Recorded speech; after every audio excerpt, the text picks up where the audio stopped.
Hi. Oman this year, Michieche Obibia, Freeman the storyteller ni, and cultural integrator. Miss Ramo, mon subscribe me YouTube page in Mamina, I bring you na met me extra infonini abremo. Oman this year, Michieche Obibiara. Mon subscribe me YouTube page in Mamina, I bring you name met me extra infoni abremo. Yo, another day, Masama me de bae. Police administration ewo Ghana. Police edumakuo ewo Ghana. Ebeka se apolisifoɔ edumakuo eho asem ena meka. Yo amande hye bichiechia obibia. Apolisifoɔ ye nkɔfoɔ bi a ɔmo adwuma ne se ɔmo bɛbɔ eman no ma no ho ban. Ye be serve na ye protect ni ye defend na ya hwese embra ewo kromu no enipa no edi so embra no so embra na ya hyehye no omadwuma ne se ombehwese nipa na ewo kromu no edi mra so obia emfa mra no nhye ne nsem entietia embra no so nti apolisifo omadwuma ewo a ehye omonsa eno no. That's the fundamental things that the police department was say omo ye den was say omo ye say omo protect it so omo be boy ho ban na omo be hwe say embara no obi mfa nhye ne nsem na omo be ye de omo be serve yen omo be hwe so police for adwuma no na police for ni bi ye adwuma pa ebi mo nso de ebi mo nso tumi de mbara no hye omo nsem eye de omo pe ebi nso wo ho a esikagie chese omo ntumi enfa omo nsa enheti omo chest as a human and as a police officer say obeye adwuma professionally hwe abrochire obi ye police officer de oya ne se mbara no a ye de ama no na odi so because aha mbara wa ha mbara no se utombra ni mu a mbara no ebediw mbara no ebediw se de citizen ni bi so ayebone enti na abrochire apolisifo no obia body camp ewo obia ho oni o approach obi kura ni nipa na kodi nkomo a body camp no asema a wo bisa no wo se uka please so ho nyese Ghana se obi ni police ni na edinsa wo so obi kura na se police ni obebo nipa na sum da bi abrochire ubo obi asum a once abetene on sabo obi no offense nti untumi nye saade no enso Ghana no nipa polisifo ni bebrede embra ne hye omonsem se ubeye police ni a obi anfo so wo se wo se uye police ni adwuma no edin police adwuma no ye adwuma edin pa enyasem ketwa nti once a wode wo ho beba se mepese beye o police adwuma no ewo Ghana no ewo se uhu se wo no o defend o serve ena wa protect eno ni o fundamental idea ewo se o de hye utrim so wo obehwe se nipa mama no entieti amra so aposifo ni bebre kura wo Ghana no etieti amra so ena ebi nso esikagie tantantan abrochire obi ye police ni a ebi a wagea no ebi a $1,800 a month $1,800 a month no eno ebi na wodi betua odan ka o eno ebi na wodi betua obi bia aka so wo nti se eska ni nyina no wo wadwuma wo ya ne se wo ye adwuma na bosome so ya ma $1,800 no eno ni sa sika beba wa wo nsem unkonya nchobo bi ti se we bi woncheni ni hwan we nkoye se sa neoma no eneoma fino mesramo minuanu mo aposifo mo Ghana se munyi mo ho enfri saade ni aposifo ni bi enye saade no obi wo ha mrachewa na achew sade mra ne ye no eno no de be ye adwuma ebi mo nso bebre ne de sika gie tantan na sabi mi bisa se sika no kra wo gigi a sika no wode besi dan wode be ye neoma bebre dako na waguda ho sa dan no emwo wo enti no apolisifoɔ a ɔmo yɛ saa nneɛma no ɛntwe ɔmo ho free saa nneɛma no na ɔmo ntumi mfa ɔmo nsa ɛmmɔ ɔmo chest na ɔmo nka sɛ me dignity anaasɛ me respect as a police officer no medi mmara so sɛdeɛ ɛteɛ sɛ police administration no deɛ ɔmo hwehwɛ free me nkyɛn dignity any ade ɔmfa onsa ehete chest sɛ me ye madwuma as a professional person as a police officer enye sikagie ne tantan yo emre bi na me wo Ghana na me koyi car na me drive ti me drive car na apena nkofo bi stop me na metwa U10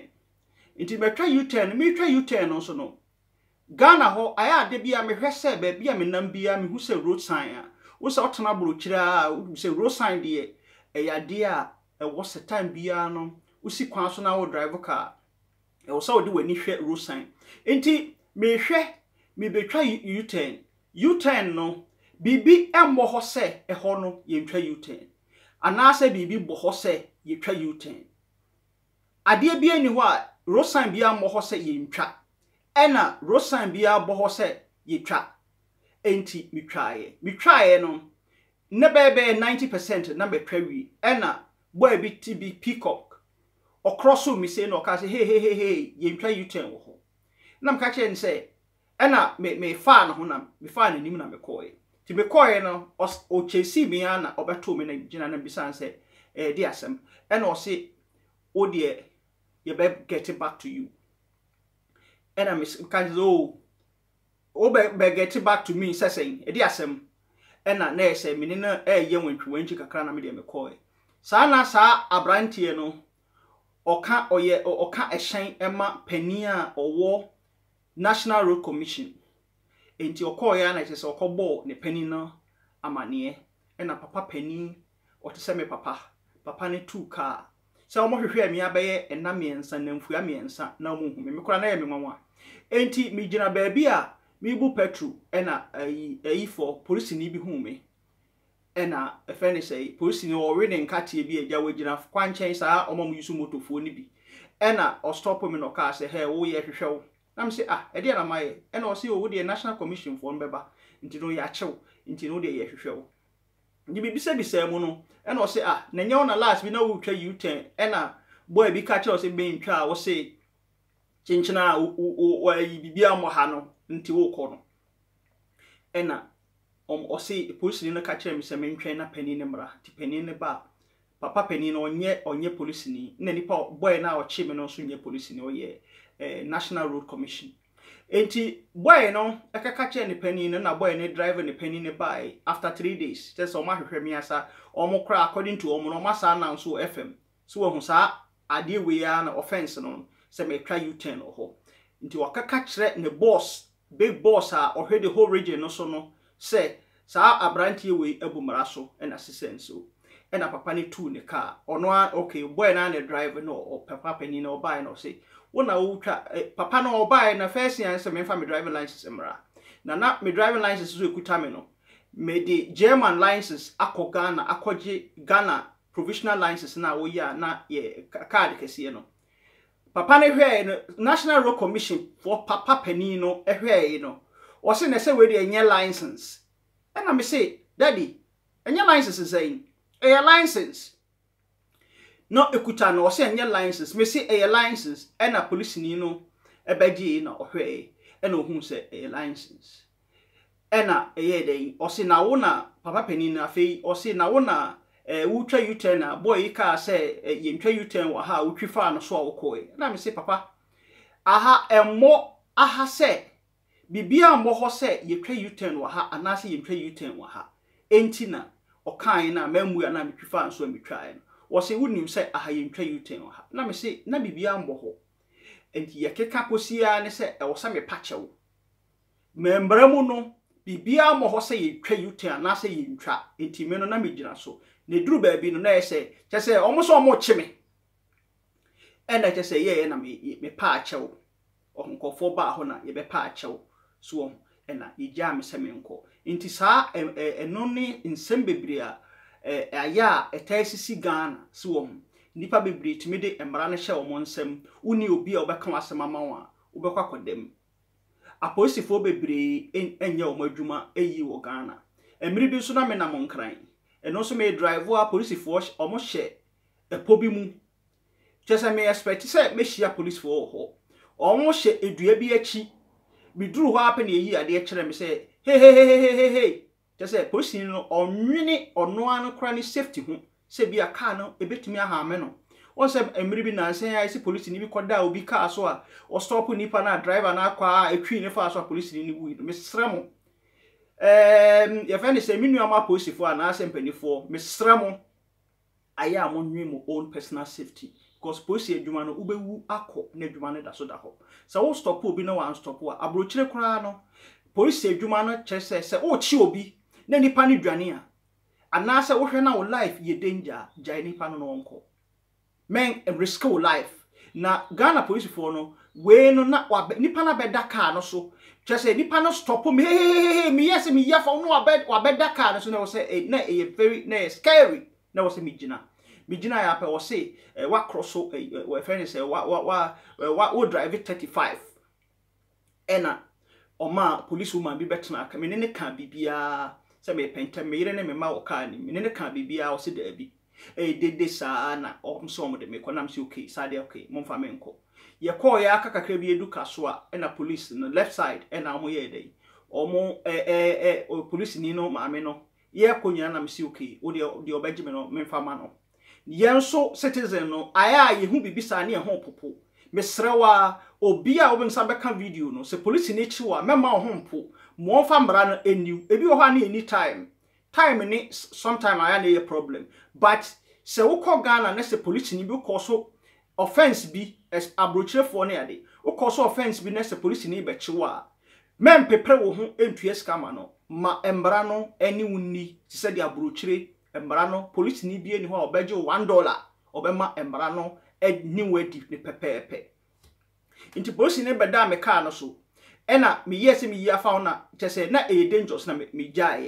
jaye no ena police woman no bede ebetena car nim ena me yire ne me mba egu car ne eto yakwa anim kakra me se me maniska o se o da bi yenko police station nti yakwa police station yeduru ano ho no minim so odi mi wura inside we amfa me wura inside ena o ye me den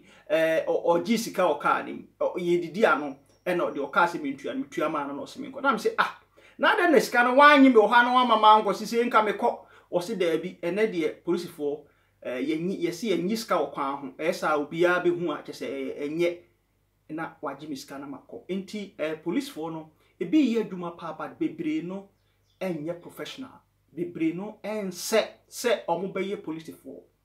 woni obi eye bibia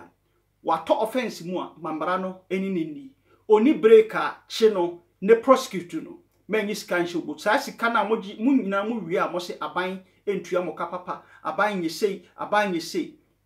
ena another policeman bi so ono so no ne de ene se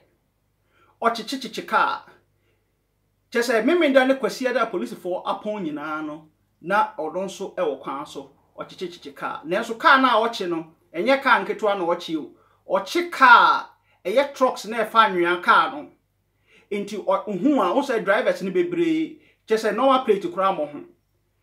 nti ohu a offense no wachew nti wachew ba akwa wose won se ne machew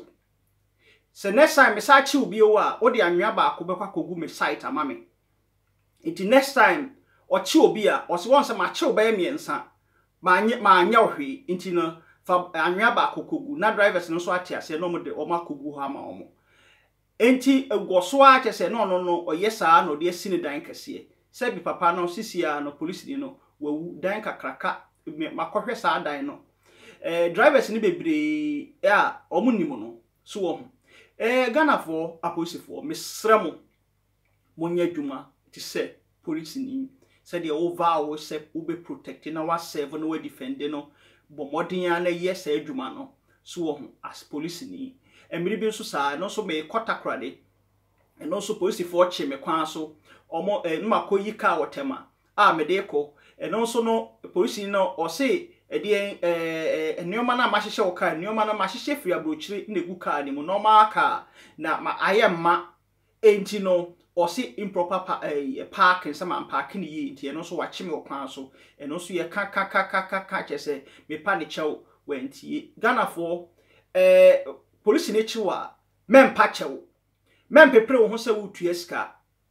ma embrano any wundi. Ain't no, a chileno, me dame hope, just a me panichow, because me pentem swarm. Where jam me car crazy on watch a car for fro. Into the me a day, me maniska.